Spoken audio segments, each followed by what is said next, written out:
అన్యులెవరైనా పుల్లరా దేవుని గొప్పతనాన్ని గురించి తెలుసుకోకుండా స్తుతించే అనుభవాల్లోనికి వస్తారా? తప్పకుండా రారండి. వస్తారండి. ఇంకా వాళ్ళు ఏం చేస్తారంటే మన మీద పోట్లాటకు వస్తారు. ఎవరు కూడా రారు ఇక్కడ.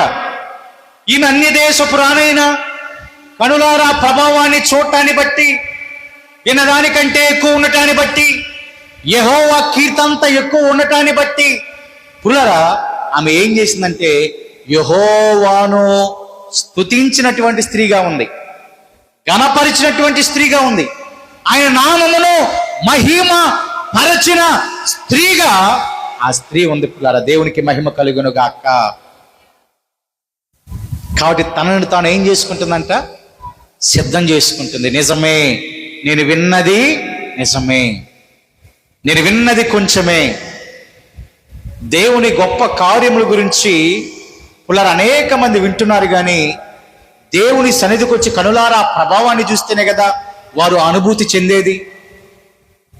దేవుని సన్నిధిలోకి వచ్చి మనసారా ఆయన నామాన్ని ఆరాధిస్తే కదా ఆ గొప్ప అనుభూతిని పొందేది. ఈమె వచ్చింది, చూసింది, ఆ అనుభూతికి లోనైంది. కాబట్టి తనని తాను సిద్ధం చేసుకుంటూ ఆమె చెప్పినటువంటి మాట యెహోవాకు స్తోత్రము కలుగునుగాక. ఏ అన్య మనుషులు ప్రభువుని తెలుసుకోకుండా ఈ మాట పలకలేరు కదండి. అన్యులు దాకా ఎందుకు పుల్లారా? క్రైస్తవులుగా చలామణి అవుతున్నటువంటి వారే దేవుని స్తుతించేవారుగా ఉంటారా? లేరండి. క్రీస్తుని వెంబడిస్తున్నాం అని చెప్పుకునేటటువంటి వారే మనసారా స్తుతించరండి.